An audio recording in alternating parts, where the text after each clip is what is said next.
in the We're world. Pin the Gas. All right, fellas, we are Takes over live. Motorcycle Media. Oh, snap. We are live. What is good, everybody? Welcome back to Pin the Whole Freaking Gas podcast. I am your host, Cool Jules, in the building. And of course, we have Chris, the whole mega effing show, Simcoe.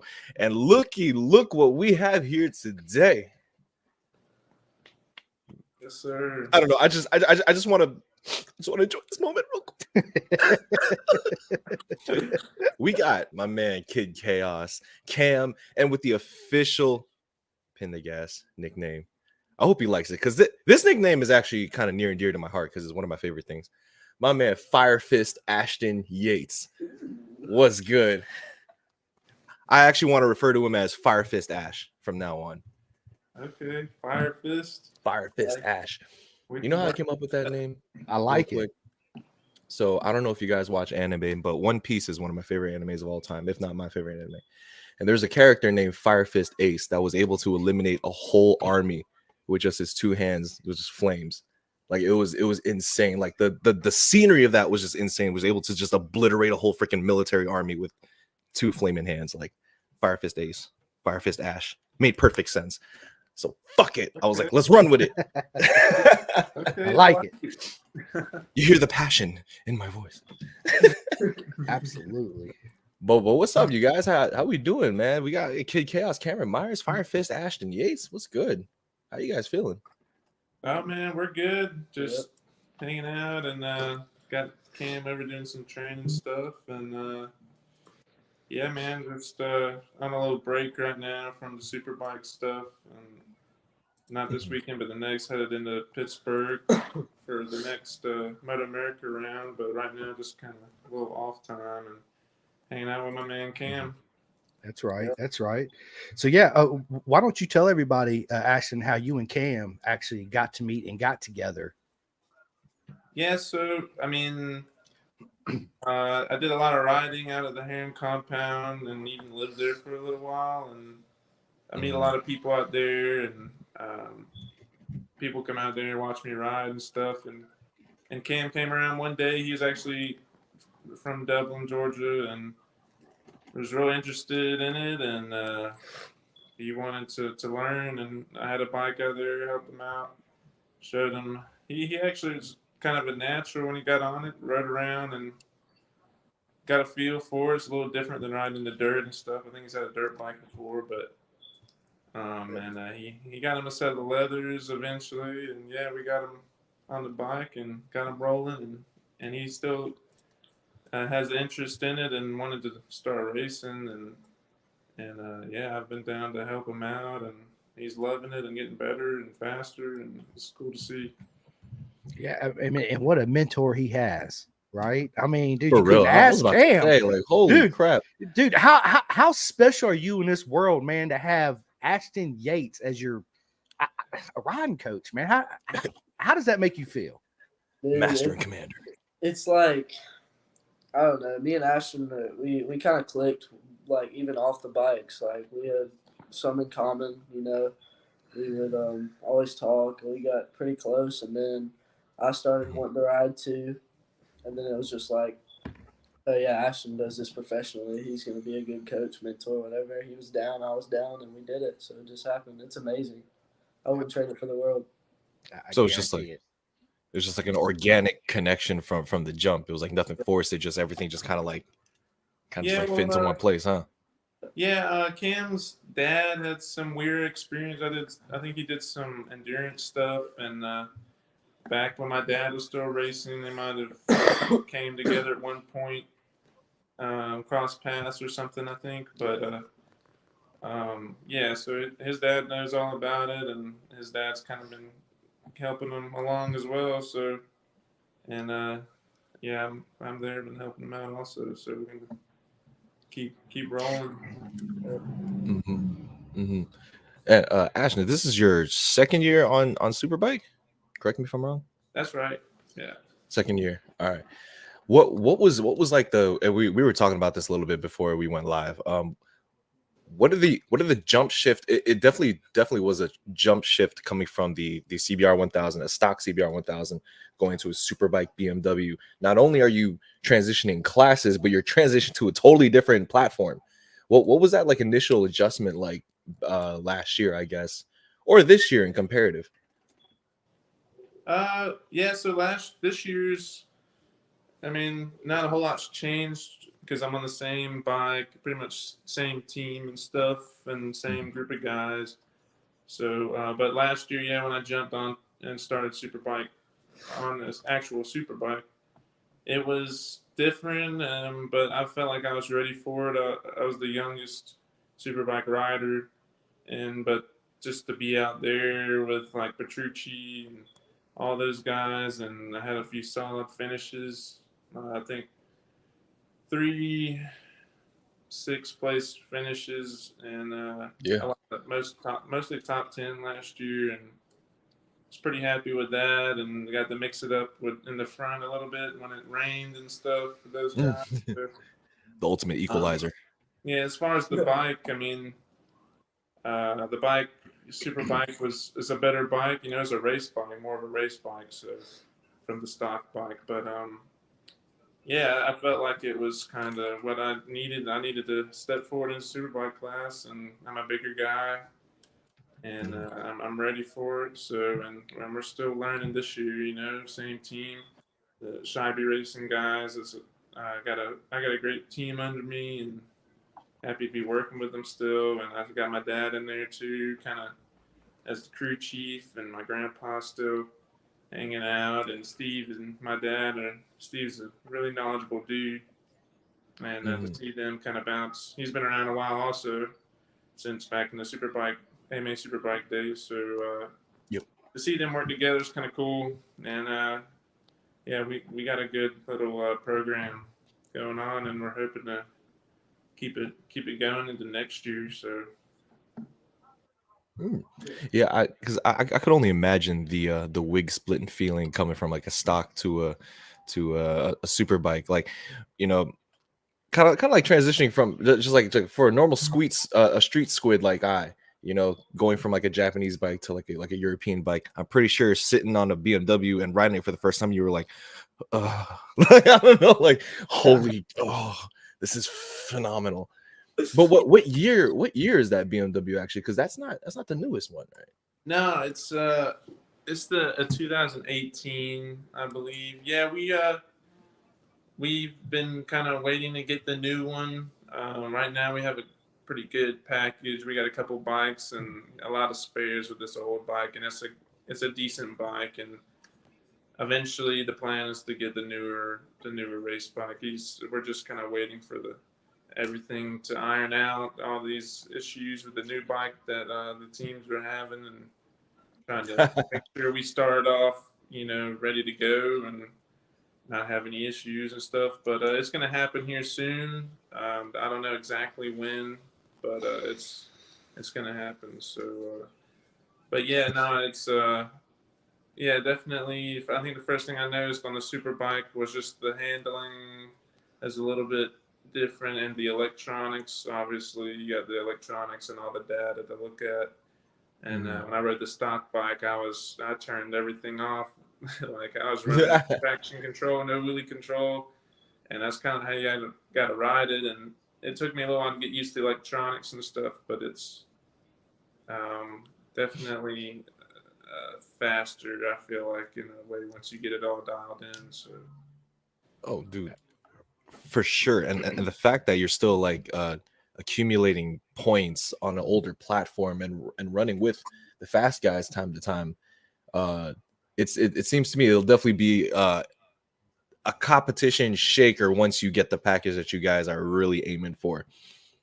And personally, I like the older bike better. It looks a lot more better than this gigantic Air Force wing that's on the new one. Don't get me wrong, don't get me wrong. The new M1000RR looks sick, but it's just like It does. the wing is like bigger than half my body, and I'm just like, you know, I kind of do like the old shark style.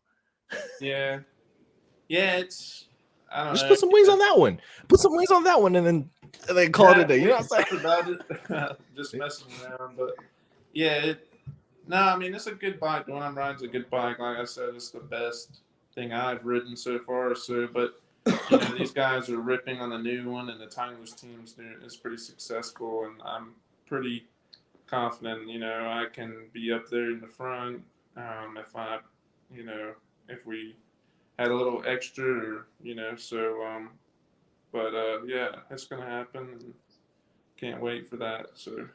Absolutely, it's going to happen, and I can't wait for that for sure. Yeah, it's going to be amazing to see Ashton Yates on top of the box, right? That's where it comes full circle. Your daddy's there, and now you're going to dominate, and I mean, that's all I can say. Mic drop, boom, that's it, done, Yeah. over. Firefist Ash is gonna be looking for his next burn victim.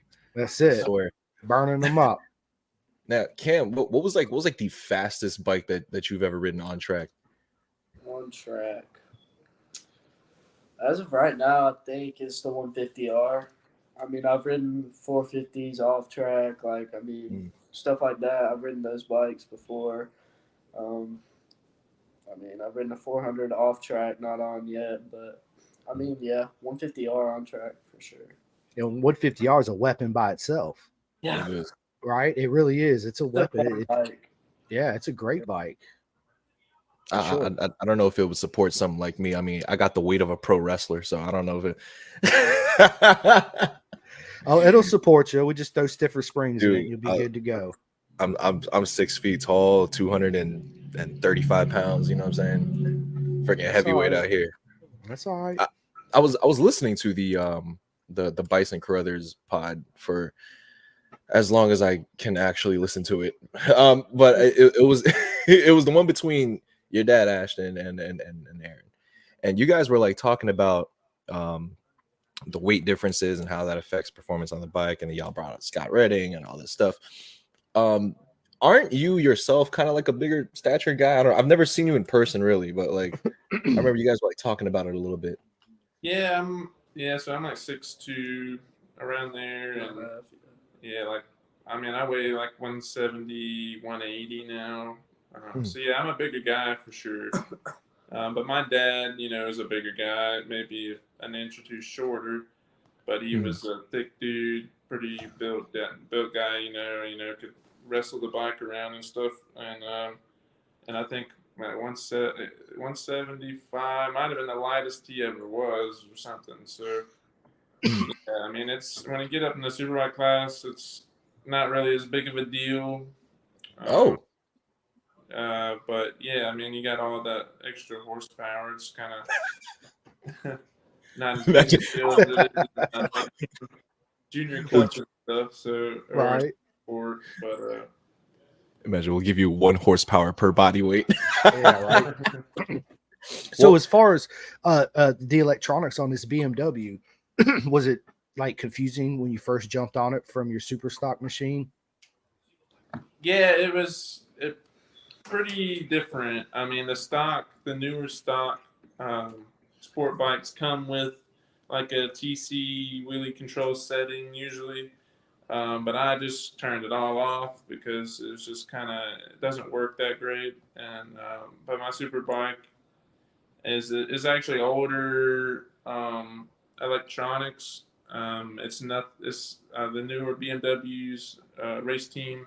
The Titleist guys have a more advanced electronics for sure now, so it's definitely evolved. But yeah, my stuff it was a pretty still though it's a lot different, and I got all the buttons on the handlebars that do different things, and I can see whatever I want on the dash, and I got to remember how many clicks I do this button to get it to do this, and yeah. So, but I usually just have a setting I go with, and I'll leave it, and while I'm riding, I can actually change stuff on the fly. Or, bump the TC down or up, or whatever, or change power modes and maps. So I mean, yeah, there's a lot possibilities there. So that's like some like next level shit with motorcycles, man. It's like there's a whole bunch of little different nuances and caveats when trying to like adjust on the fly. Like I'd be looking at, because I've picked up GP bikes before, and the amount of buttons that are on that thing, it looks like a freaking Rubik's cube on like how they deal with certain stuff, and then they got the whole like freaking They got a brake lever on their thumb, and I'm just like, this is freaking crazy. The electronics that goes into the bike. So I asked you, Cam, it's like, have you ridden anything with heavy-ish electronics? Like, are you acclimated to some sort of like adjustments on the fly, or all your bikes just come in like just manual setups? Yeah, manual. Really, I'm only on a 125 now, so. So you've never like messed with like any like electronic stuff like off the track or anything? I mean, yeah, in the paddock, like with Ashton, like after the races and stuff, he showed me a lot, like how it works, and like we got into talking about that. He showed me the bike. I mean, we went through it, and it's sick. Honestly, I bet. Imagine there's like Ashton put you through like a pop quiz, like he put you on the bike. All right, ready? In 10 seconds, switch the TC to 4. Too slow, man. Too slow. Yeah, I still do it again. They had to remind me every race how to do it almost. Oh, yeah, it's just best for me to just kind of like at first when I started riding the super bike, I was like, I'm not really trying to worry about that. I just want to ride it and get up to speed, and then we can start messing with all that. But yeah, now I still have to have them remind me of what some of the stuff does, because I just don't really like to do it on the fly, and if I do it, it's in the paddock, or I'll come in and do it because it's a little bit of a distraction, and I'm out there focusing on my line or just trying to follow somebody or be smooth, and not really wanting to focus on buttons and stuff. So especially when you're on the edge. Yeah, right.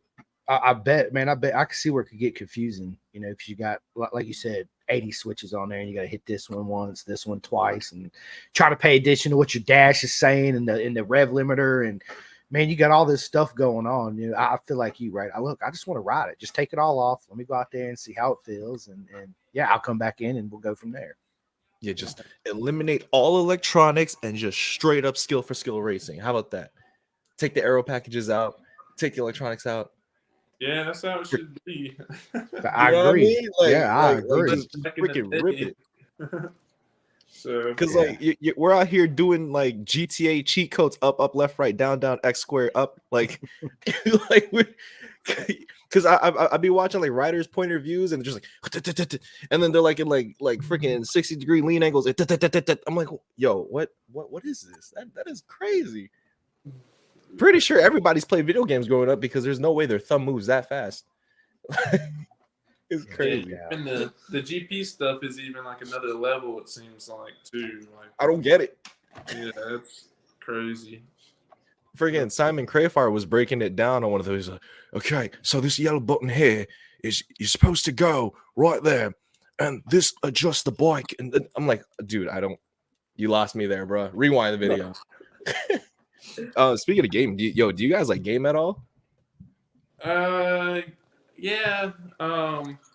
MotoGP a little bit. It's been a while, but I played a good bit. There's like a Moto America group of guys. We all get on, would play together, and Jackson Blackman and Mazziato, Posh, and it's been a while, but yeah, we used to get on there in the Superbike 22 game. Yeah, I'm ripping that. Yeah, the right SBK. Now. Yeah, I got that too. Yeah, I'm playing that right now. Chris, we got to play. I got a PS5 and an Xbox, so yeah, Yeah, I'm down. We should all get on and play sometime. Cam, all I do is crash. I'm gonna have to do a few extra practice sessions probably, because it's been a while, but. Yeah, we should, man. We should all get up and do it. We should all get up and game. It'd be a lot of fun. What'd you say, Jules? Oh, you game, right? Yeah, I mean, I play not anymore, really. Like, I've been focused on more of the real life racing thing and training and trying to get outside, being more active. But yeah, I play a little bit of Ride 4 on PC, but I have to play by myself because nobody plays on PC and it's not cross-platform. But I still just try to lay down some fast laps online and stuff. Oh, the PC is not cross-platform? Oh, that's whack. I don't get it. They don't. Yeah, Ride 4 is not cross-platform. Yeah. Oh, Ride 4 period is not cross period. platform. It's not cross platform, right? Oh, that's why. Because I'm about to say That's why I got an Xbox so I could play with Jillian and Cam and all these other guys, all these other kids, Avery and all that. I'm still waiting for them dudes to invite me. Freaking what's his name? Isaac Woodworth was sending me clips of him playing online, and they weren't even racing, man. It was like twisted metal, like it was Destruction Derby out there with these guys. Friggin' so we got a couple questions here on the Facebook comment section. Let me pull it up. So Kevin, oh man, the prototype man, Kevin Horney.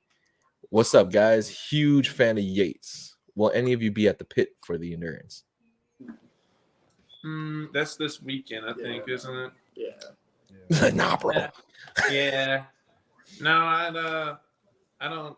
No, I won't be flying in until Wednesday next week. So,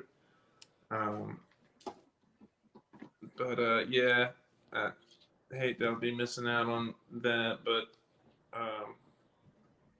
yeah, I'll just be getting ready here back home and heading out next week. Chris Stanovich says, never mind. We'll read this one. Does the Superbike? Oh yeah, this is Chris Stanovich. Does the Superbike class run a full suite of data acquisition electronics? Yeah, so that was another thing that was a big thing was learning to look at electronics and kind of go over it with Steve Scheibe, my team owner. And yeah, I mean, when you get on the Superbike, you've got all these devices and you measure everything, and you can literally see anything you want. And what I'm doing on the bike, he can see all of it. And another thing that's cool about it is his previous riders. You know, he had before me Hector Barbara, XGP guy, and then Heron and Gagne, and I can go back and compare my data to all those guys at any of the tracks we go to and what they're doing, and it's actually really cool to look at. Last year when I was new to it, and just last year I learned a lot just looking at it and what I need to be looking at and how to read certain things, and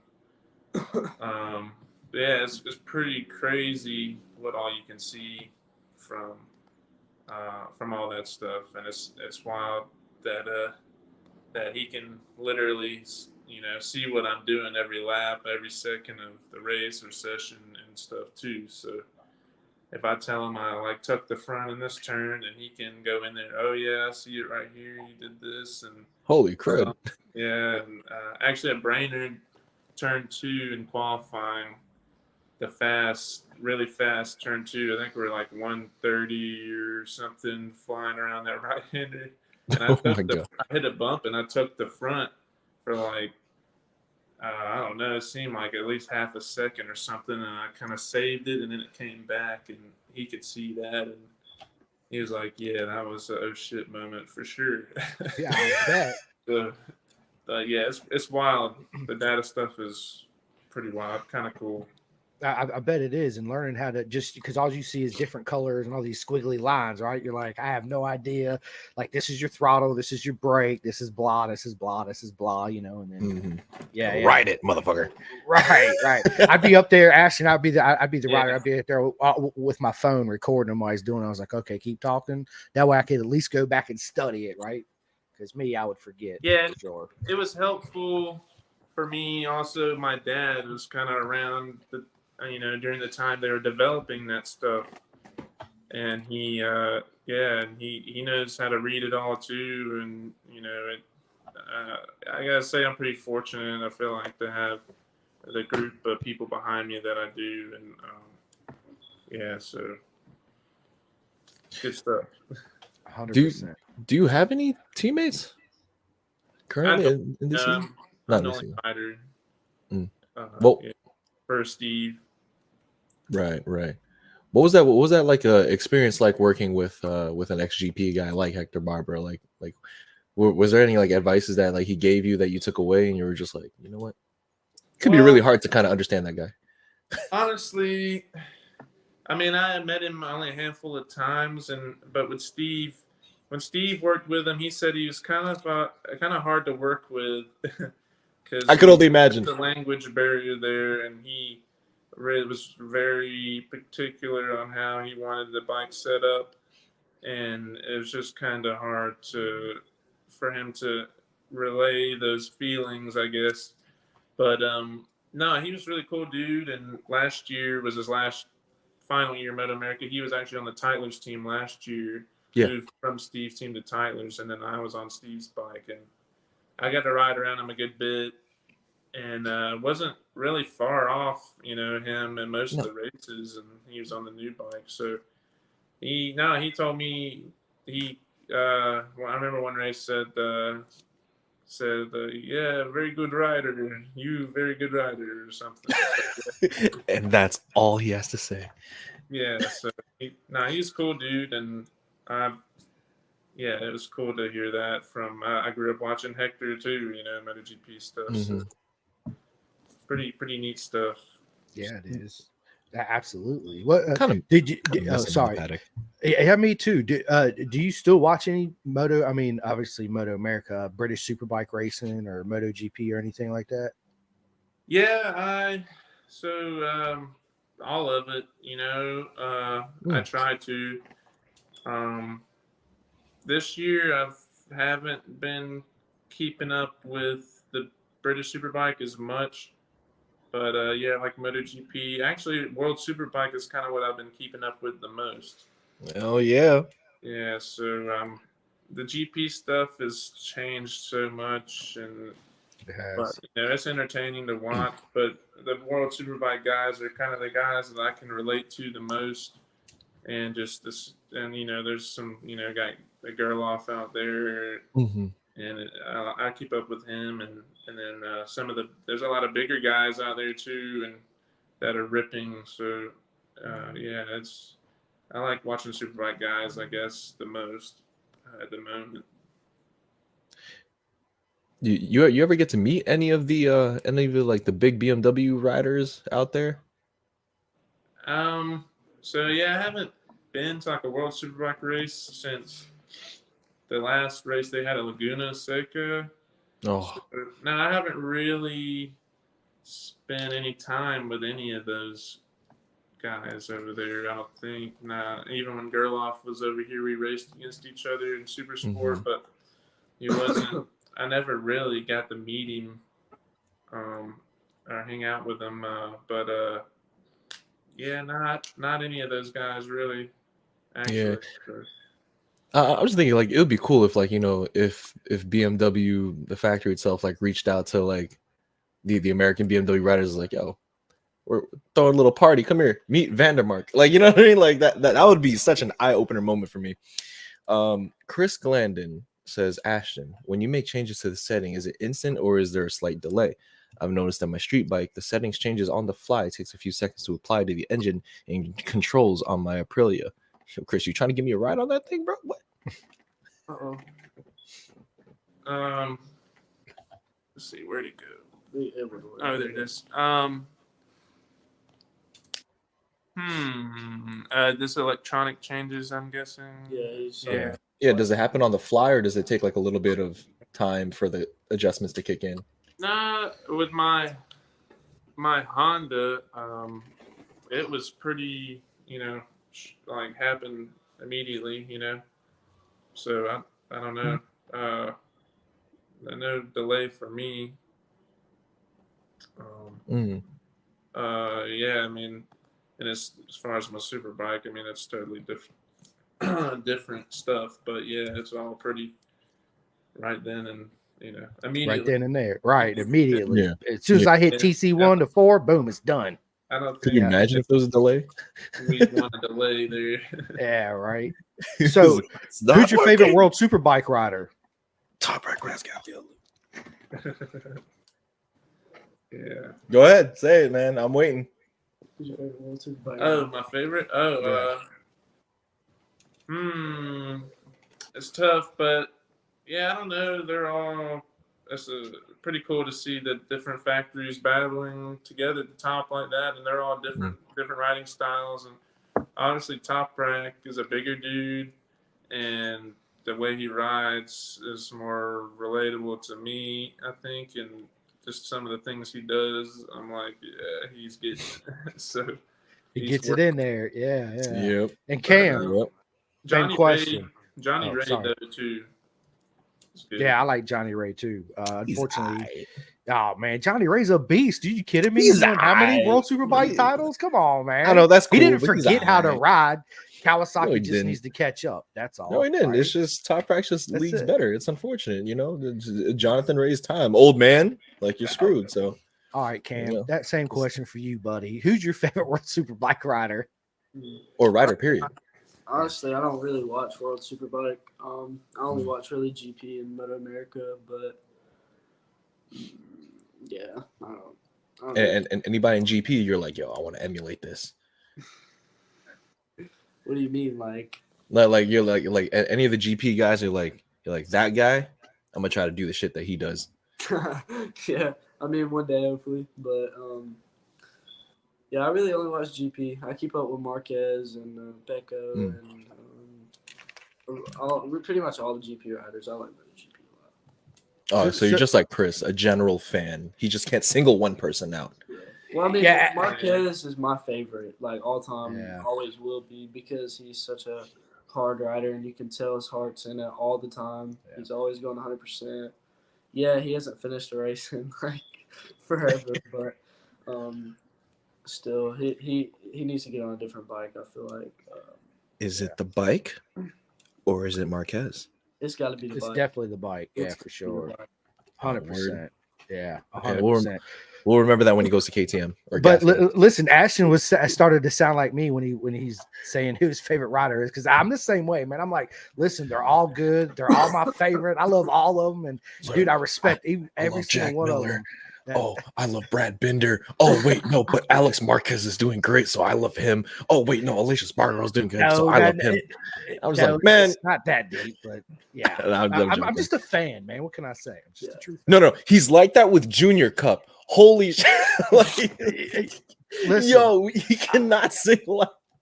I can't, man. Because listen, dude, listen, love all Ashton, these I'm guys. friends, dude. I'm friends with obviously Cam and Avery and man Isaac, Rossi, dude. yeah. All of them, Rossi Moore, Yeah. man, and Levy, man. It's not, dude. They're all my favorite. Again, I'm gonna say it right now, dude. They're all my favorite, dude. I love every single one of them and respect. Yes, when they all line up on the grid, I want them all to win, but obviously that's not gonna happen. So I cheer for every single one of them.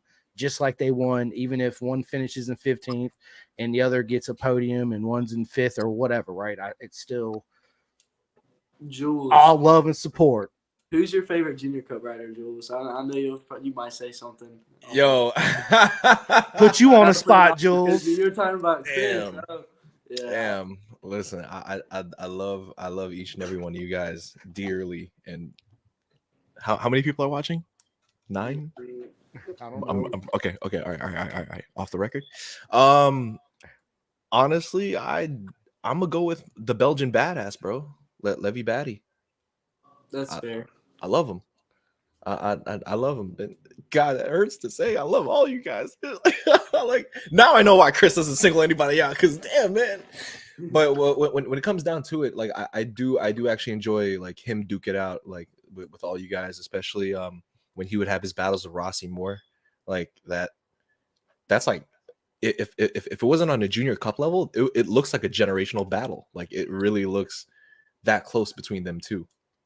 And also, I just like messing with this dude on Instagram. I clown on Levy a lot, so it's more of a personal thing, I guess. Did That's y'all watch the hilarious. British Talent Cup race from Silverstone? Of course, I watched Juju. Those- Yes. Watched one. These Yeah. are so interesting. I love watching those. Like, Yeah. like almost more than just watching the MotoGP races, dude. Like those. Oh, for sure. For bikes sure. Fly for what they are. I mean, they're so light, and Julian Correa, is such a good rider. I love watching him, dude. It's sick.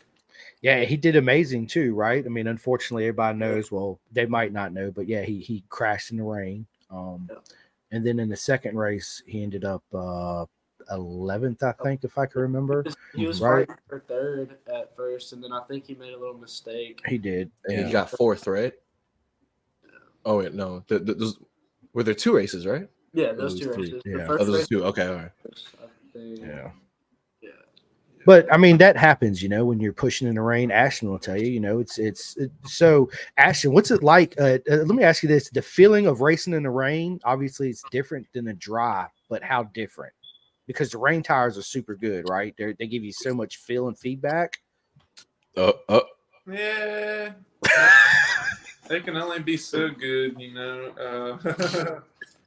like, But that's I feel like I don't know why I'm go well in the rain. I think I just got good control or good feel for the bike as long as it's set up right, in the rain, and I know how to ride it in the rain. You kind of got to ride a little different and be patient, choose your lines good and stuff. But yeah, it's definitely more slick. You just got to be smart, smooth.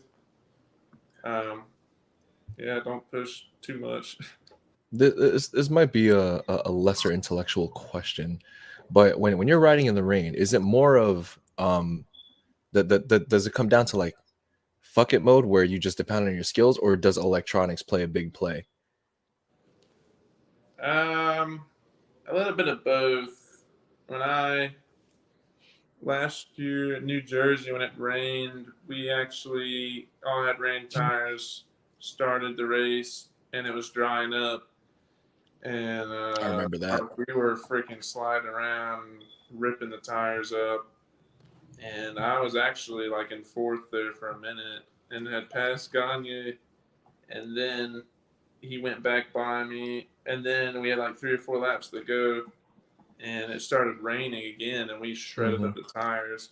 And then at that point, the electronics, the TC is kind of set with the, I guess it's like the diameter of the tires plays a big part in it or something. And the tire, we were like spinning down the straightaways and stuff, and the tire diameter got smaller, and the TC was thing. I already adjusted it all the way or something, but I think everyone was dealing with that because that's what happens, when you're riding around rain tires in the dry, eventually. Yeah. But then it rained there at the end, and I ended up falling with a couple laps to go, unfortunately. But Oh man, yeah, and it was out of nowhere, but yeah, it's the rain was pretty bad.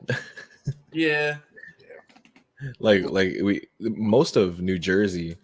I'm from New York, so New Jersey's not that far away. But most of the track was just mud. Like it was almost impossible to walk from area to area. So I couldn't really see all the action that was going on. But a lot of the riders were freaking. Oh my god, it was actually kind of dangerous, man. I was like, are they gonna red flag this shit? Like, you know what I mean? Yeah, that track is rough track, but I like it for some reason. It's fun, and I think the bumps and stuff just make it more fun. And I've always kind of gone pretty well there. But in the rain, it's even more slick there than other tracks, I think, for some reason. But I had a good feeling there last year with the bike, and but yeah, no, the rain's different for sure. It's a different What's your one. favorite racetrack? I don't know. I've got a lot of favorites. So like Another safe answer. Barbara and Atlanta are like my home races, and I go good there. Have family, friends come every year and stuff. So it's pretty special. But I've been out. I've been overseas. I did the World KTM RC Cup World Final over there at Assen, the cool track, and then I've rode at Jerez. I did a European Junior Cup round there, and that track I was surprised how narrow and small it was, because on TV it seems bigger, but that was also super nice. Tracks over there, are a little bit different than over here, so It's like butter. yeah, I don't know. I like Washington, the Ridge. The Ridge is dope. I like Road America. I like all of them. It seems like every year I'll have a different type of weekend at each track, so they're all pretty awesome. All right, how about this favorite corner? Your favorite section of all the racetracks. Like every time you go there, you're like, dude, this corner right here, I'm gonna murder it every time because I just love it. Right? It just suits your style or whatever it is. Favorite Turn corner? 11 at Coda. Probably Barber off the back straight. Well, that whole split 3 section there. There's like that chicane back straight away. Then we do off the back that left and right over the hill. That's a pretty awesome. Gnarly. When you're on a super bike and you're ripping, you dip down and then you're just like the front gets light over that hill and you're like full lean angle almost, and then going back down. It's like a roller coaster. It's pretty wild. So that's probably the one. That's the type of shit that makes you cool on social media. Check get all this those out, action kids. shots. Yeah, right. Hashtag Dude, Ashton on lean. that Supermoto, bro, is ridiculous. Have you seen any of his videos on the Supermoto, Jules? Yeah, I did. I was Yeah. actually stalking his Instagram earlier, and I saw the first pinned video. It seems like everybody has like mastered the art of like sliding the rear and then like putting their whole body on the pavement. And I'm like, give me 2 months. I'm gonna catch up with you guys. Give me 2 months. I'm going to SFL Mini. All right, Yeah. I'm gonna learn. Yeah. I'm like, yeah. Yeah. It's like, I'm going to. for all of you. No, that's all right. That's all right. That's all right. Look, listen, the only person I care about beating is Jules anyway. So that's it. I'm coming for him with the hair clippers. Yeah, apparently loser gets a mullet, and I'm like, damn, bro. Yo, Cam, you win. Loser gets a mullet. Come on, hey man, you're the Cam pro already here. owes us a haircut. Yeah. Ashton, wait. did you know about that? What? Cam's bet. He lost a bet, so he. I bush snow because I got taken out. I got to buzz my hair. Yeah, you did. I was actually wondering about that. I'm gonna ask you about that. So when's that gonna happen? We're gonna set it up. Yeah, we're gonna set up and do it live on the podcast, and yeah, it's gonna be a lot of fun. But I think you can pull off a buzzy, bro. Like, Yeah, I feel man, like it'll grow back Maybe, super quick. we'll see. I'm gonna do some crazy stuff with it though. It's not just gonna be a buzz cut. I got some ideas. Put like a dragon or like a freaking It's gonna- Chinese it's symbol or gonna be- whatever. I'll make sure it happens. Yeah, I'm looking forward to that. Yeah, be there, Ashton. Yeah, matter of fact, you can cut his hair. Yeah, absolutely. Where the clippers at? Bro, just all you gotta do, man, is get a fresh lineup, and then you turn that buzz cut into something next level. You know what I mean? I don't like how I don't know who this. Oh, this is Chris. Yeah. Chris Stanovic. Favorite you. Oh yeah. So they have mentioned their favorite tracks. Dream Bike. How about that for you too? And why is it the Aprilia RSV4?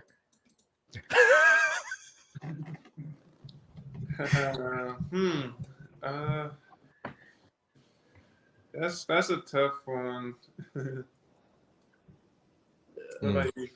I don't know. You might be on my dream bike, the S1000R and the BMW for sure. Yeah, my dream bike might be that. Yeah. Or the Panigale V4. Obviously, maybe to ride a MotoGP bike is kind of, I feel like, just to see, they're such a different bike, and what those guys do is kind of crazy, to us super bike guys. Oh yeah. It would just be interesting to see what it does, just to see what it feels like. But so, which one would you jump on? huh? The Aprilia, the Ducati, the Honda. Yeah. Which MotoGP bike would you jump on? If Dorna, GP Oh. bike, yeah. sweet.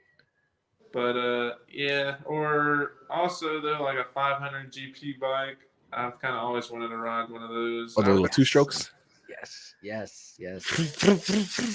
Like them little things. Those are the real super bikes. I mean, those are the real MotoGP machines. With the I 500 agree. Grand Prix Yeah. bikes, man. I agree. Now it's all obviously. I should say it like this: the 500s were pure race bikes, where MotoGP now is production Prototypes. bikes, but they're not because the chassis are super stiff. Obviously, they're a prototype bike, but they're more along the line of a softer bike, right? If that makes sense. You guys know what I'm trying to say. Yeah, Cam, which MotoGP bike would you first throw a leg over? Like, imagine Dorna came to you right now and be like, "You are able to pick any bike here. What would it be?" I don't know if that's what they're It would have to be the Ducati for sure.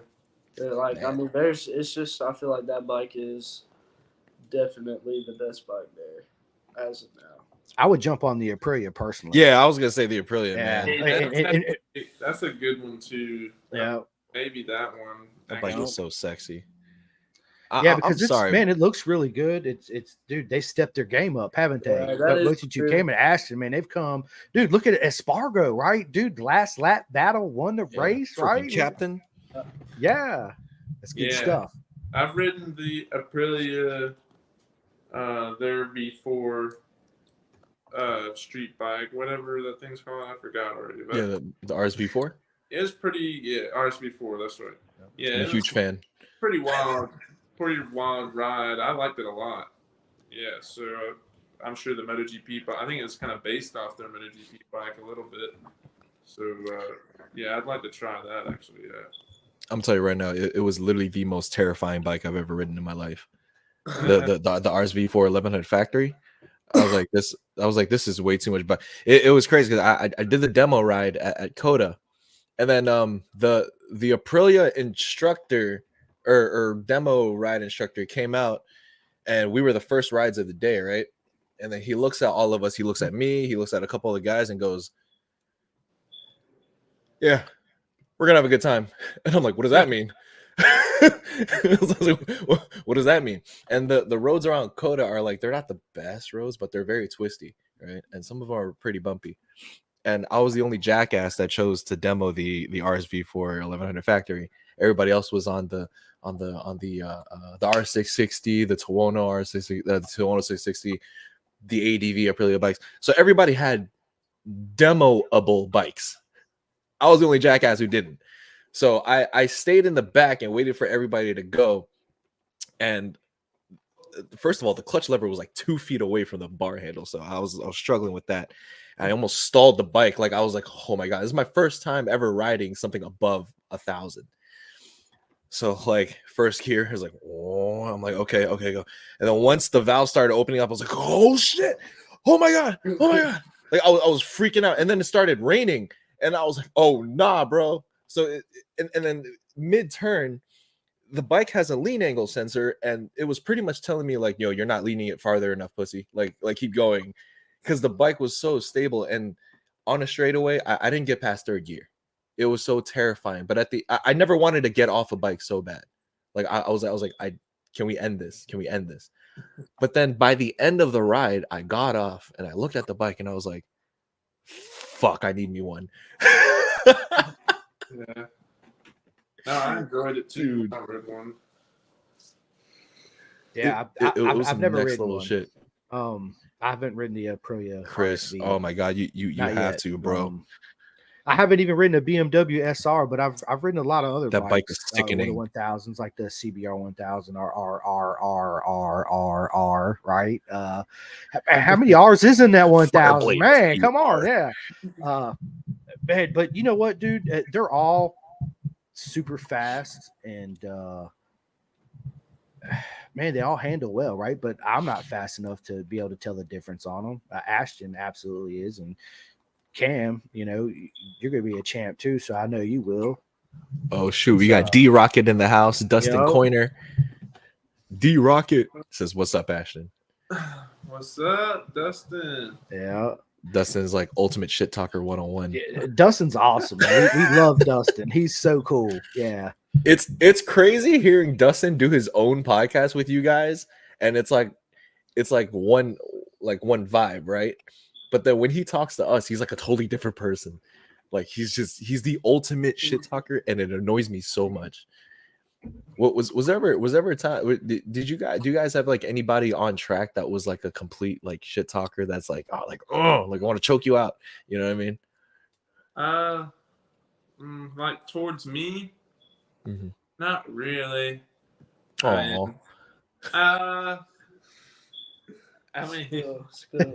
nah, I just I'm Nobody. pretty chill. I don't, I don't know, try to cause any problems. And, No, I don't think it's about causing problems. It's just having fun. Oh, okay. No, Brandon Posh is pretty good at that. I knew it. Yeah, I yeah, knew it. But absolutely. we're pretty close. We grew up racing each other, and we got. I think we got respect for each other. We just joke around. The Jersey boys got a little different. It They're it act a little sparks. different than us Georgia boys, I guess. Yeah. There's it sparks like a friendly flame. You know what I'm saying? Like to Yeah. me, my pastime is basketball. So if the game is quiet, I go mad because I'm just like, dude, like, where's the motivation? I need somebody to tell me I suck or something, because then, like, it sparks competition. How about you, Cam? Kid Chaos? I feel like you're the one causing the stress out here. Jamie likes to give me crap all the time, dude. We just go back and forth, honestly. Yeah, but it's like I look at it in a way, and she does too. I'm sure we push each other. Yeah. Go. For sure. And we were when she took me out. I mean, I get it was definitely a mistake. It wasn't on purpose. I know that for sure. But we the lap She just before- wanted you to see you get your hair cut. Yeah, Don't that's lie. right. That's what it was. She plotted it the whole time. But from the first lap, the same exact turn that she took me out in on the second lap, from that off the straightaway, go to the hairpin, turn one, then come around turn two.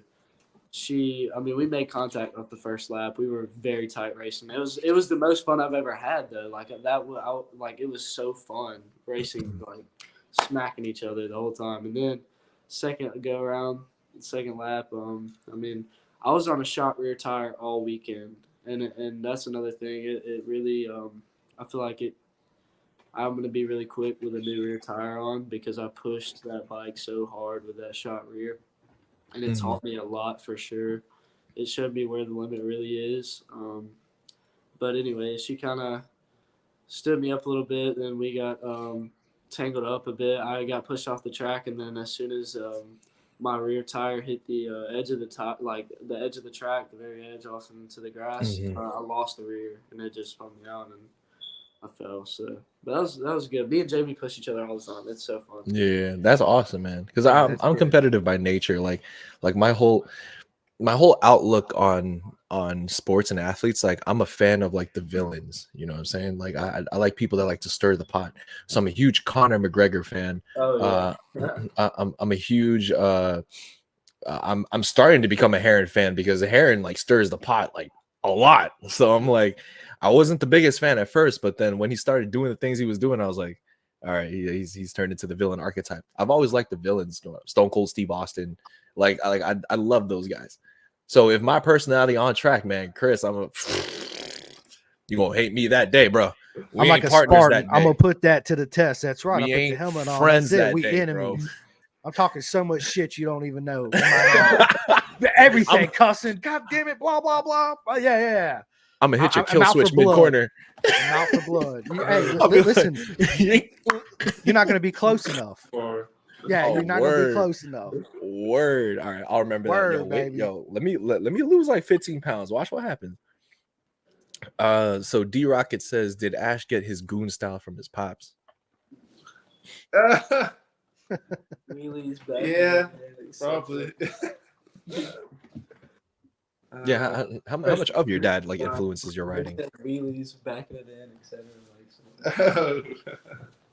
Oh yeah, I get it. No, I mean, I don't know. A lot of people think like just because my dad is who he was, he taught me everything he knows. But around the time I was really getting into the road racing stuff, he was pretty banged up, and I never really rode with my dad ever on track or anything. A little bit in the compound, right? You rode Supermoto with him from time to time. Yeah, there was like a handful of times, but when I was really getting into it and getting quick, and Josh Heron, I kind of learned a lot from him growing up doing the Supermoto stuff, and then when I think he moved to California at one point, and then I just kind of jumped on the big Supermotos and just kind of figured it Found out your own way. myself.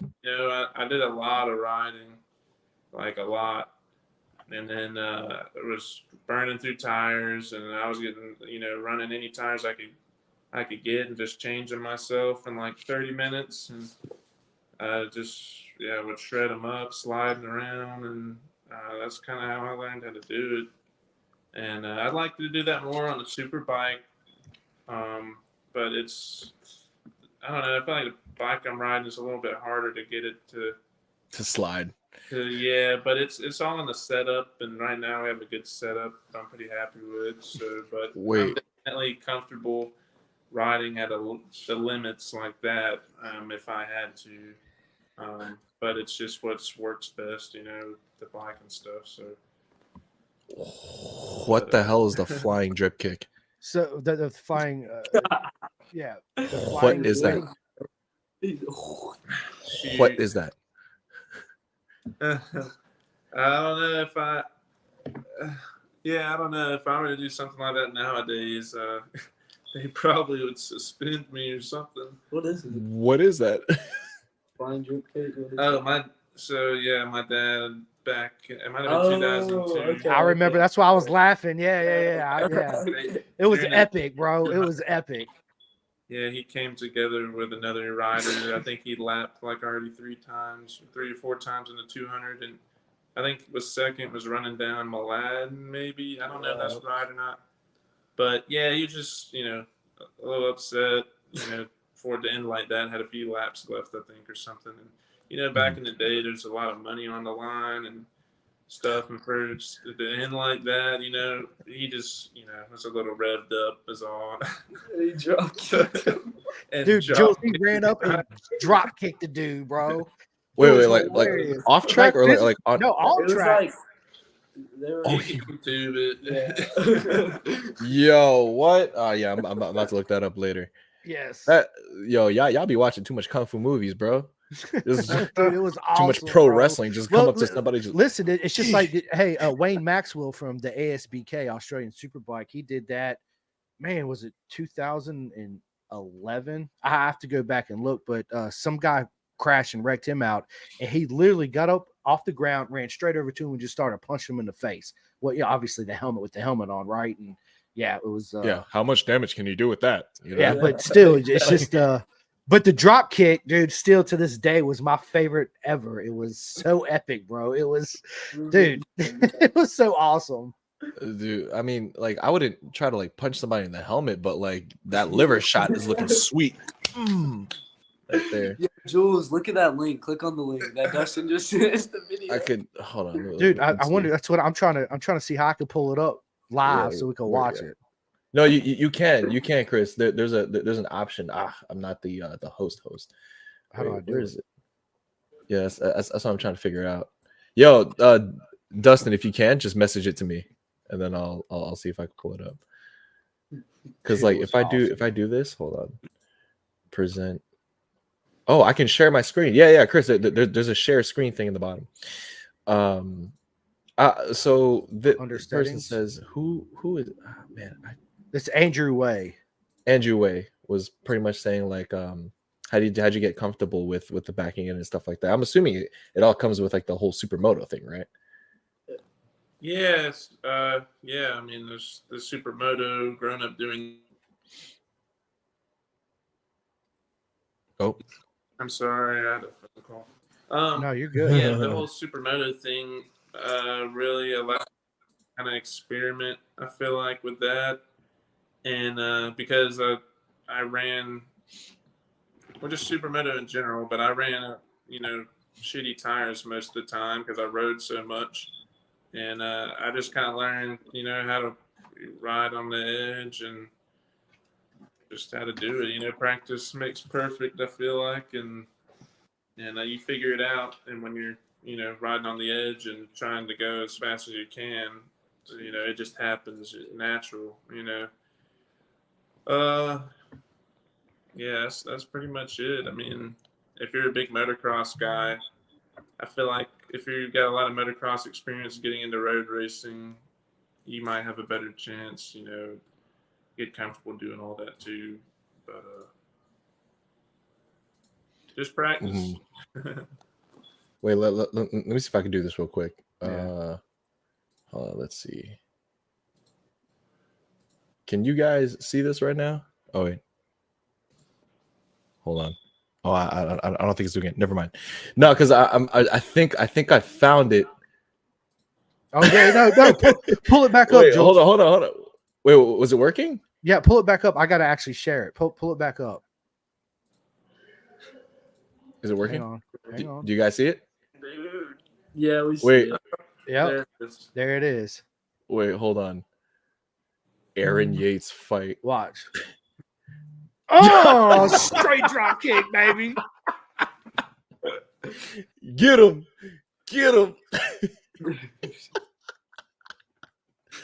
Damn, he was tight. Oh, are they gonna replay that? Oh, he's still running after him. You get him. Aaron was hot, Motherfucker. man. You look like the Michelin Man. Let's go. Yeah, he That's why was not stoked. What happened? Wait, let's see what happened here. Oh. Yeah, he was Oh. just trying to go around the outside of him, I think, into that turn. Just, Watch, this is a good angle right here. Hey. Oh no! Oh, Cameron, what? what'd you do? No, that was the Wait, perfect is angle. that is that the only angle of it? I don't know. Was that the only angle of it? No, I think that is. Yeah. Damn, wait. He's like, No, this that's is him. Sparta. Yeah, this is. Oh, that's exactly what I was thinking. Damn, that's wild, yo. That is great. What an epic moment in time. I wish y'all had like a professional like photo of it, and then just put it like as your. I don't know about that. Matt Dexter says, "What were the goals throughout your riding career? Was it always go pro racer, or did you have a milestone goal growing up that led you to your path? Were you desperate to drag knee like most of us mortals and let it spiral from there?" Yeah, so I mean, I set small goals and reach that one, start another one type deal, kind of. I mean, obviously everybody wants to be MotoGP or whatever, but I just kind of when I started out, I mean, I grew up going to the races, superbike stuff, traveling the country, whatever. So I mean, I always wanted to do it, but yeah, like I got to the point where I started the mini kart track stuff and I wanted to get my knee down, and then I wanted to back it in and then win this race and do this and start pro or KTMRC Cup. I wanted to get a qualify top 5 and then top 3, whatever. Yeah, so that's kind of how I did. Make small goals and reach them, make more goals, keep going. That's why I'm kind of scared for my future, Chris, because if I start really liking this SFL mini stuff, but like I don't know where this is gonna go from here, because when I took, it's gonna suck you in, Jules. Yes, it will. Dude, 100%. I'm getting old, man. You're gonna go back Oh up man, come on, to man. New York and go ride New Jersey Mini GP all the time after you get back from South Florida. You're gonna love it. Yeah. What are you talking about? Jeremy McWilliams is what, 60 years old? He's still winning races. All right, he's probably in better shape than I am. Well, yeah. There you go. Yeah. Like out of shape. Like I go to the gym and whatnot, but I'm a pretty heavy guy. But when I did my MSF course, the storage container that they kept all the motorcycles in, they let us sign like a little signature inside of it, and I put my signature and Future Moto America. I have a picture of it on my Instagram. It's that's cringiest awesome, but greatest thing ever, because I'm just like, I was like so die hard and like said like, yeah, I'm gonna do this. And then I realized how much money goes into this shit, and I'm like, you know what? I take that back. Like I always tell people, like, money is like a huge factor when it comes to this kind of sport, right? Because a lot of these riders are probably go in debt, like doing what they love to do, but it's liberating, it's some next level adrenaline. And I'm pretty sure you guys feel that way. Yeah, there's nothing greater in the world than it, right? I mean, being at the track. Yeah. It's as far as as far as what riders make nowadays, But America, it's changed a lot since they made Superbike days 20 years ago. But yeah, but we're still here doing it, and because we love it, and it's harder, I feel like, than but yeah, less rewarding, I guess, in some ways. But It's a give and take, you know. yeah, You make sacrifices. Pat Sheridan goes, now I see why Cam's getting so fast, hanging out with fast dudes. Yep. That's it. that's right. That's the That's secret it. sauce right there, Pat. I mean, shoot, Ashton. I mean, he's trying to get on an S1K. So, man, I don't know. You might look at a future teammate or a future replacement. I don't know. You know, I'm joking. Yeah, he's my backup. Backup rider, right? feeling right. Yeah. Is there Chris? Is there like a certain or is there a certain age that you have to be to race Superbike? Like I know there's obviously like Good question. Is it? points and license, but is there like an age restriction too? I think it's probably 16. I mean, Wow. it might have changed, maybe 18 now or something. But I mean, That makes more sense. I think Nicky Hayden won his first Superbike race like that age, didn't he? Really? Yeah, pretty sure. 16? He did. Yeah. 16 or something. Yeah. Superbike. No wonder that dude went to GP. dude's winning. Dude's winning top of the line races at 16 years old. Holy crap! You know, Hayden, he was super fast, man. He really was, and he showed it at a young. I mean, he was always faster than Tommy and Roger. I mean, right? He was always. Yeah. I mean, most of the time, don't get me wrong. Yes, they did. Every squirrel finds a nut every once in a while, right? And they'll get it and win the race. But 90% of the time, even training at home, Nicky was killing it. Yeah, that's For wild. sure. Oh, off-track training. Oh, snap. What is that like? Cycling? Is that what everyone kind of does? Yeah, I'm not much of like a road bike guy. More mountain bike. I'm into in Milledgeville, Georgia, where I live. We have some pretty awesome mountain bike trails, and my dad was kind of always into that too. So I got into it, and it's kind of like I don't know, not as boring as road biking. So I like ripping through the woods and jumping stuff, and you know, it's might be a little more risky somewhat, but I feel like it's kind of sketchy here. Also, road biking. You know, people. I just don't trust anybody. It seems to be the norm, like mountain biking and cycling and stuff like that. I'm just waiting for the day that we have someone on the podcast and it's like, you know what? Nah, off season I crochet. No, Yeah. I crochet, or I go to the boxing gym. I play ice hockey, like, you know, like because it always comes down to cycling. Freaking Dustin Coiner does like 60 miles on freaking cycling. I don't know how y'all do that shit, like, because I think my little ADHD is like, if I stick to like one type of training for too long, I get kind of sick of it. So, like, you know what I mean? Well, I mean, yeah, that's not the only thing. That's one of my top things, yeah. But the supermotos there. I live on a lake. Right. I have stand-up jet ski that I rip. I've raced them before, Sweet.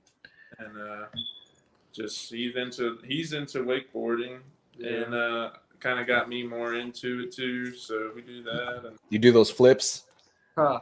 like, Yeah. you just not me. I'm kind of just you enjoy can it. get hurt doing that stuff. So Yeah, apparently Kid Chaos doesn't care. He's like, man, I'm just gonna do a backflip, somersault 360. That's it. Knack. And man, those stand-up jet skis are a workout because you got to get them going and stand yourself up, man. You wreck on them a couple thighs. times, dude, bro. Hard. It's a Yeah. struggle. yeah, no, they are. I've been riding them my whole life, but yeah, they're definitely a workout. It's like a motorcycle on the water. I feel like so. Are you guys like gym rats at all? Yeah, We go to the gym. yeah. I usually go. I started a lot more lately, but sometimes every day, sometimes every other day, just depending. Just different stuff, and try to stay active as much as possible. Yeah. Do you stick to a certain type of diet or you just eat whatever you want? Yeah, no, I don't eat whatever I want. No, Oh, I'm pretty strict. Yeah. I don't really drink anything besides water and coffee. Good Me too. Me coffee, too. black, no sugar. But like I noticed that a lot of motorcycle racers aren't like gym rats. I mean, I know Garrett Gerloff is a freaking gym rat. This dude, like sometimes I question if he's clean because like yeah, I see some of the pictures, he's like freaking ripped. Like I'm like, holy crap. But I know that the Dreyers are like severe gym rats. Like they're like, oh, we got to go to the gym after this podcast, and I'm like, hell, when I was y'all age, well, that's why that's why they're more active than I am, right? But like when I was their age, I was playing basketball. Like I stepped foot in the weight room. I'm like, this shit is disgusting. Give me a basketball and a rim. We'll make that my workout. But yeah, I mean, getting too big and bulky for the sport, I guess, is kind of counterintuitive, right? Yeah, I'm not really. Yeah, that's the thing too. I mean, you don't want to get like too big or whatever, but I mean, for a super bike, it's kind of important to have the strength, and so I kind of been working on that. I've always kind of been a skinnier, taller guy, and my dad was always a bulkier guy, so I've been trying to work on like upper body stuff, trying to gain a little mass and more strength, on the super bike. So, but yes, I think honestly the best thing you could do is just ride, be active on the bike and keep riding anything, Yeah, It's stability, core best- stability, and flexibility. Yeah, the is best thing. pretty. Yeah, yeah. Sure. It's funny you mentioned like your dad being the big bulky one. Yeah, I wouldn't want to receive a drop kick of death from him either. So yeah, and that guy was tiny too. So there was definitely some whiplash experience in that. You know what I mean? I think somebody had actually mentioned the other rider's name. Hang on a second. We try to find it. Man, who cares? Michelin Man got rocked. Dude, you got straight drop kicked. It was hilarious. Did you guys ever see that footage of this I think Arnold Schwarzenegger was in Anthony Fania. Okay, well, irrelevant now. Yeah. Anthony Fania, whatever. It reminds me of when Arnold Schwarzenegger went to like this event in Africa and he got drop kicked from behind and he barely moved like that. Did you guys ever see that? This was like a couple years ago. It kind of reminded. Hold on. Let me go off topic real quick. It reminds me of that. I think I'm gonna look Arnold drop kick. Arnold Schwarzenegger drop kick. No, he got drop kicked. Oh, Like he. Oh, what? It's age restricted. That's hilarious. Well, I'm gonna pull that up. But in the meantime, do you guys have like any what are like your future plans? Are there like future plans or goals that you guys are approaching? I mean, I know we're nearing the end of the season ish. So what's that off season looking like for you guys? Wait, what did you say again? I'm sorry, I was reading the other question. Our yeah, a plan, little comment. Oh, plans. Go ahead. our plans just to finish out the year strong, and get ready for next year because I'm hoping next year will be a big year for us, a big change. So For sure. yeah, just stay active and I got some supermoto stuff planned this off season. I think with Brandon Posh or PJ Jacobson maybe, and visit them down in Florida and stuff. And a lot of that we've been talking about a lot of that, so I'm looking forward to that as well. Oh, for sure. So are you could be with Shabby next year, correct? It's not like 100% like in stone or anything, but yeah, we've already kind of been talking about it and planning, stuff and yeah, that's what it's sounding like. So Good. I hope so. I hope so, Yeah. man. I hope so. Especially with all the data that you guys like collected the last couple of years and how often and consistently you be finishing in the points, so it from the outside looking in, it looks like a really good relationship so far. No, it's been good. It's a great atmosphere too at the track. we got a great group of guys, and Coleman, Janser, John Blake, some of the guys that help us out, mechanics and stuff, and big thanks to them. And there's a bunch of other guys too, but those main guys there. Amen. What about you, Cam? What you got going on? So, future plans. As of right now, I'm just trying to finish out the season strong. Just like Ashton said, I'm third in points for Stockholm 25 heavyweight. I'm just trying to hold on to it. It kind of hurt me the last race weekend when I didn't finish. It didn't do too bad. I got a pretty good. I'm sitting nice right now in third. I think I'm like 15 to 20 points ahead. But after that, I think next year, as of now, Super Mini 150R. I know that's coming for sure. Sick. Probably mid next season, maybe move up 400, go like ride track days, get on something bigger, a big bike. That's also in consideration right now. But yeah, that's pretty much all for right now. Yeah, folks, y'all better watch out. We're gonna do this last question before we close out here because we're hitting that hour 15 mark. I don't want to keep you guys too long. Clapped Out Moto says, do you suffer from pre-race anxiety / nerves leading up to the green flag? If so, how do you deal with it? You can go first. So at first, yeah, I used to. First couple races, not really anymore. I mean, I dealt with it in like I usually listen to music before I go out. Some people do, some people don't. Who are you listening to? A lot. I like some rap. The music, Backstreet rap, Boys.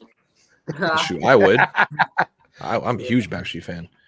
Okay, Cam, go ahead. No, I'll just I joke. listen to a lot, really, but yeah, I listen to music before I go out, getting the little vibe, and trying to just main focus, and then when I get out there on the grid, focus on Michael, make sure eyes are on him the whole time, and anticipate that green flag dropping, and just go. Just let it eat. Yeah, let it rip. That's it. So, Ashton, do you have any pre-race rituals you do, like put your right boot on before your left boot every time, or Lucky underwear? Yeah, lucky socks, whatever. I kind of used when I was younger, kind of did that a little bit, but not anymore. Really, no. I just make sure I'm comfortable, and for every race, I run a breathe right strip. Make sure I have that before the races. I'd make sure everything is how I want it, perfect, and everything's all good, and I'm ready to go. Don't have to worry about nothing. So. That's about it. Not really anything too crazy. But what was the question again? Do you have any like nerves? It's like pre-race anxiety or jitters or. Oh Yeah. yeah.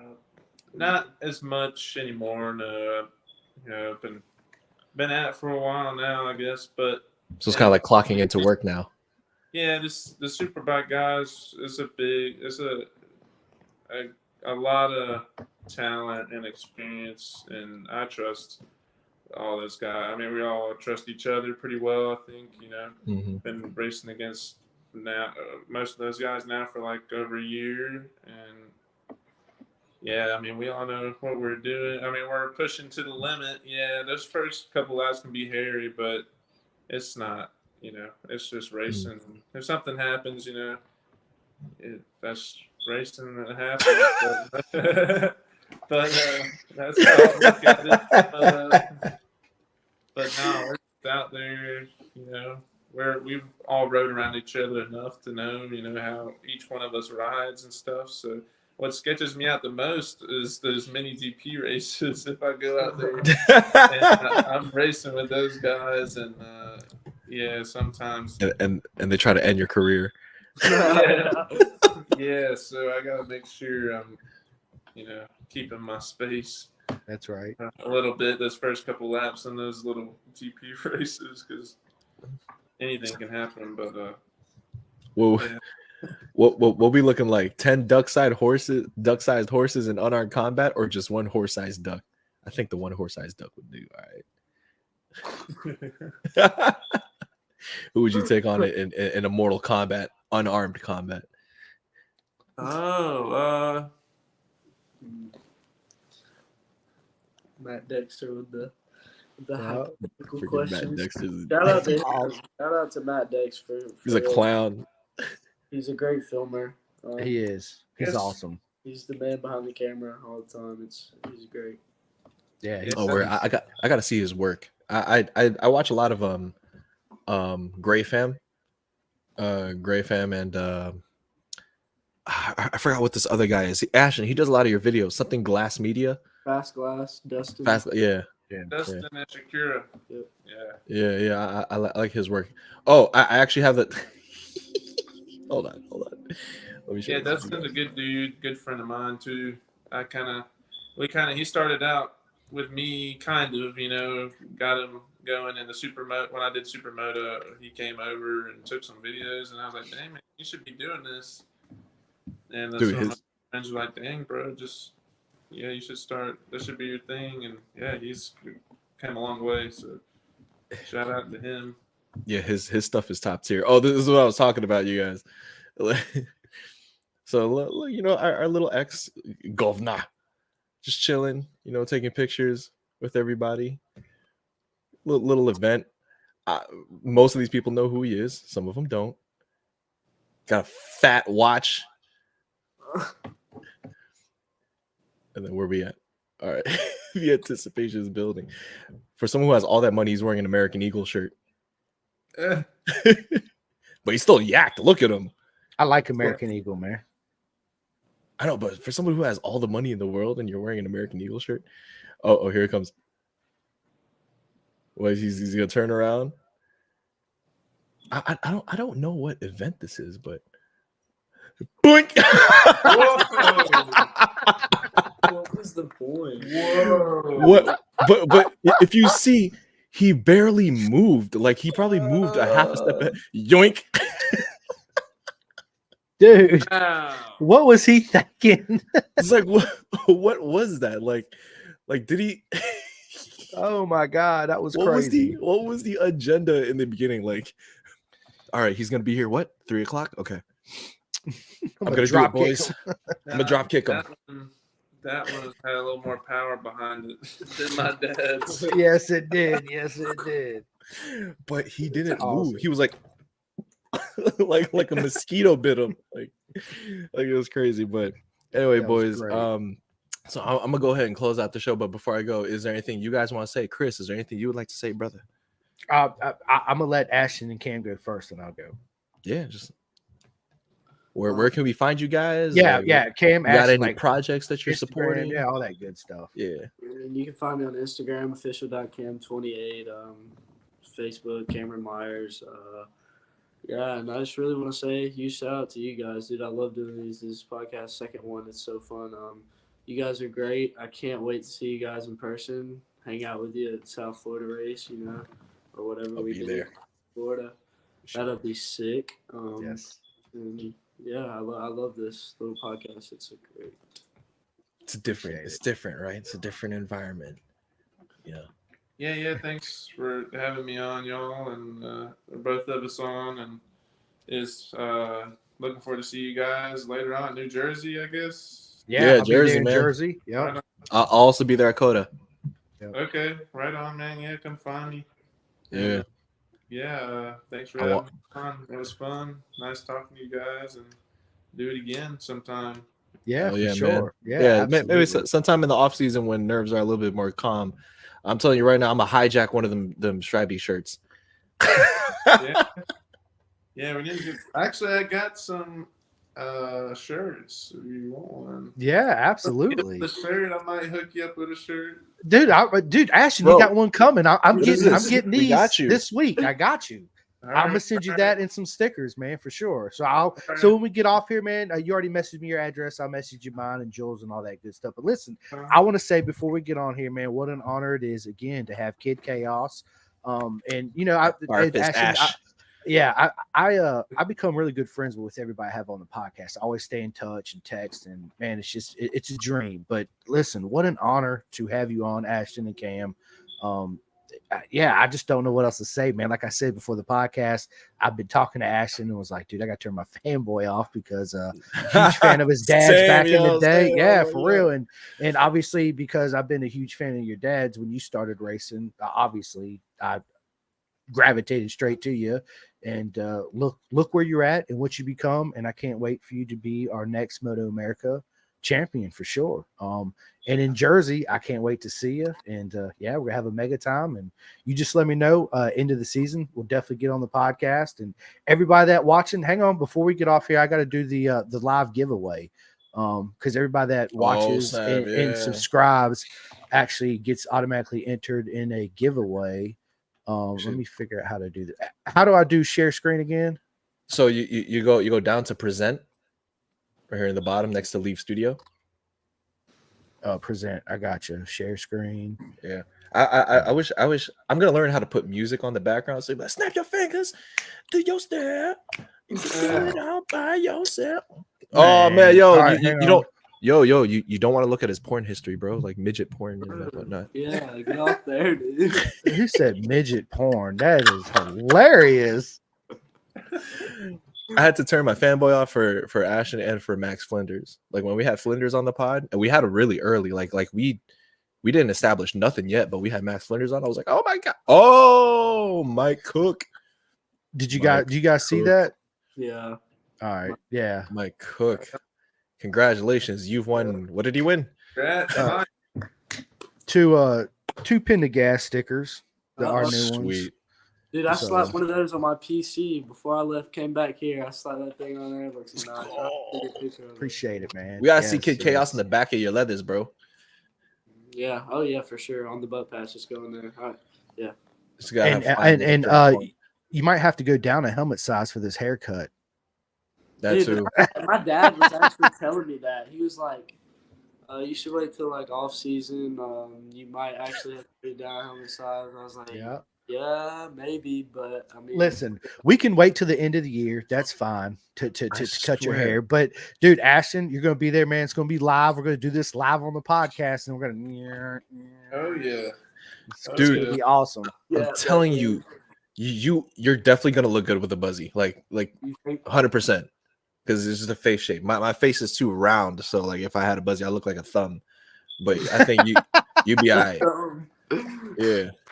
I look like one of Megan Fox's thumbs. I don't know if you guys have seen that, but she got two weird. Megan Fox. That's hilarious.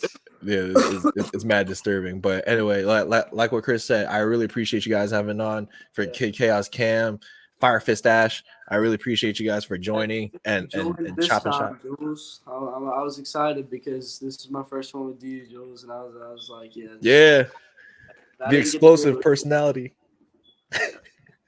Dude, it's great having you guys on, and like Chris said, and like we encourage all of our guests, y'all are always free to come on and like chop drama. You know, we're always here to just talk. It doesn't even have to be about motorcycle racing in general, but like we just love talking about random stuff.